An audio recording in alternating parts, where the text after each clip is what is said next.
Tom McMahon?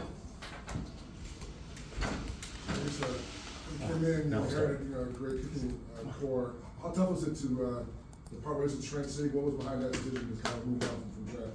Can you say it one more time? I'm sorry. So you inherited a kicking core of the three guys, and I'm sure it was a tough decision to replace Trent. What went into replacing Trent Sieg, and was it a tough decision for you to make? You know, Trent did a great job here. He did great for this organization. He's a great person, great teammate.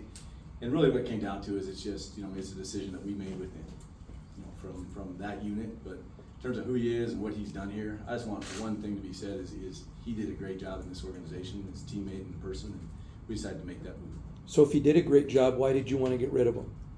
Well, it's one of those things where from a business side and from an operations side, we decided to go with a different player.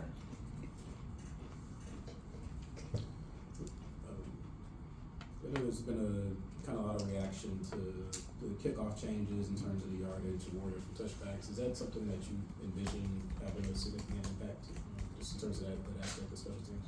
You know, right now we have to get through a preseason. In my personal opinion, we have to see how this thing plays itself out. This new rule, it's new to us, so I can't give you, you know, how is it going to impact.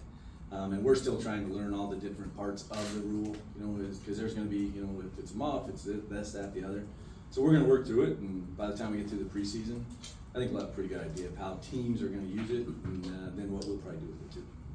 When it comes to special teams, and you know the amount of returners that you have, you know what you can get out of the mirror, but you have new guys like DeAndre and Trey Tucker that you just drafted. What are your thoughts on those two guys coming in? You know, all of our returners are doing a great job. You know, it's not just two guys coming in, it's not just the guys that were here before, and I speak as a whole group, just like as I speak about our specialists. You know, everybody's working their tails off to try to make us the best special teams we can be, and that's all we can ask. Every day they go out there and do the best they can. But I'll never ever just single out, you know, the two guys, because you never know who it's going to be. Without singling out those guys, what do you like about each of your return skill sets so far? All of our return skill sets, the biggest thing is they can create their own return. And what happens is sometimes, you know, you're going to miss a block here or there, and all 5 of these guys, all 6, all 7, all 8, whatever we put back there, we feel like these guys can create their own return. Coach, around the NFL, there's so many different philosophies. Some special teams are let's attack, let's try to be aggressive. Some are let's just try to keep the ball, no turnover. How would you describe your style? Really, our style is this. What we would like to be is full court defense, so punt, kickoff, cover, half court offense, kick, return, punt, return. Coach, you talked about outstraining the competition. Can you talk about that mentality and what you're trying to instill in these players who are new to coming into your team? Number one thing is what they'll see is everybody had, you know, 4 or 5 goals going into the spring, but the number one goal for this whole unit, everybody that plays special teams, including the specialists, is urgency. You gotta play with urgency. And those people that are urgent in football and are decisive in football, decisive leaders, it's easy to follow. The guys that go around and around the roundabouts make it hard. So we want urgency in every single you in your techniques, in your coverage, in your return blocking, in your returns, in your kicking, in your punting. And then that shows that you're decisive and you believe in yourself and you trust yourself. You know, the most important letter in the word trust is you.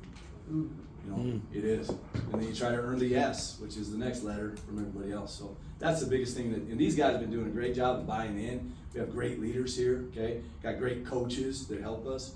And I really like where this group's headed, you know, in terms of their work rate and how hard they go. Thank you. What are your first impressions of seeing Daniel Carlson up close? What makes him so good? Consistency. It's perfection. You know, that's the definition. People say, oh, consistency is boring. There's nothing boring about consistency. It's called perfection. Anything more, guys? Good. Okay, thank you, Coach. Thanks, Coach. Appreciate it, guys.